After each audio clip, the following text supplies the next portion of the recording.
Accueillir pour la présentation des résultats de l'enquête Mémoire à venir qui a été conduite par la Fondation pour l'innovation politique et la Fondation pour la mémoire de la Shoah.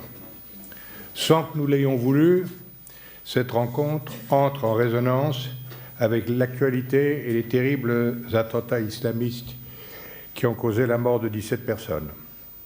Comme vous le savez, ces actes barbares ont suscité une immense émotion et une formidable mobilisation citoyenne.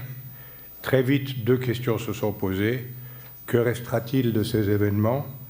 Et maintenant, que fait-on? Ces deux questions sont au cœur de l'étude que nous présentons ce soir.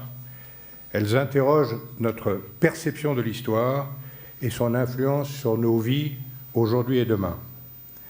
Après la Seconde Guerre mondiale, et ce que l'on ne nommait pas encore la Shoah, le mot d'ordre général était « plus jamais ça ».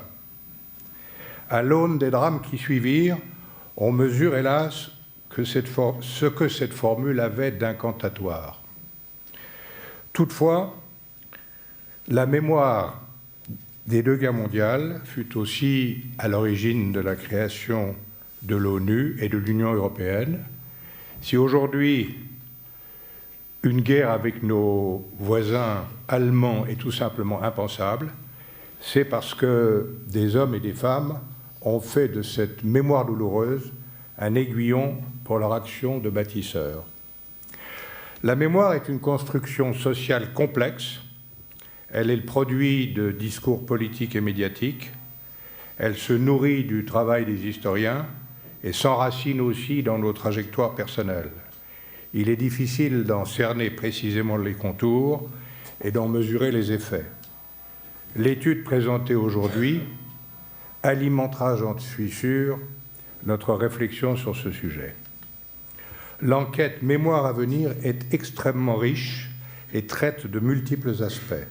Elle dresse un panorama qui pourra bien sûr être affiné en prenant en compte plus précisément les spécificités historiques, politiques et culturelles de chaque pays. Dans cette perspective, toutes les données de l'enquête seront librement accessibles afin que ceux qui le souhaitent puissent s'en emparer et développer des analyses complémentaires. Pour ma part, si je ne devais retenir que deux choses de cette étude, ce sont d'une part le rôle essentiel de l'institution scolaire dans la transmission de l'histoire, et d'autre part le fait que l'importance de la Shoah dans l'histoire de la guerre mondiale soit très largement reconnue, et particulièrement en France. Pour ce qui concerne le rôle de l'école, il faut saluer le travail et l'implication des enseignants.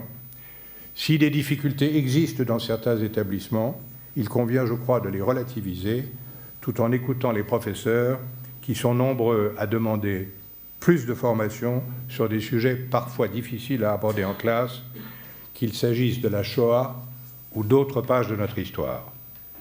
Un autre enseignement de l'enquête a attiré mon attention. La Shoah est considérée par les jeunes comme l'un des faits les plus marquants de la Seconde Guerre mondiale. À l'image des génocides arméniens et des Tutsis, elle est bien identifiée en tant que génocide. Il est en effet rassurant de constater que l'ampleur et la nature de ces crimes contre l'humanité sont largement connus et reconnus par les jeunes d'aujourd'hui. Je voudrais terminer en félicitant toute l'équipe de la Fondation pour l'innovation politique, connue comme Fondapol, pour le remarquable travail qui a été réalisé dans le cadre de cette étude et la joie et la fierté que la Fondation pour la mémoire de la Shoah a d'avoir été associée à Fondapol. Je vous remercie et je passe maintenant la parole à celui qui a vraiment des choses importantes à dire, qui est Dominique Régnier.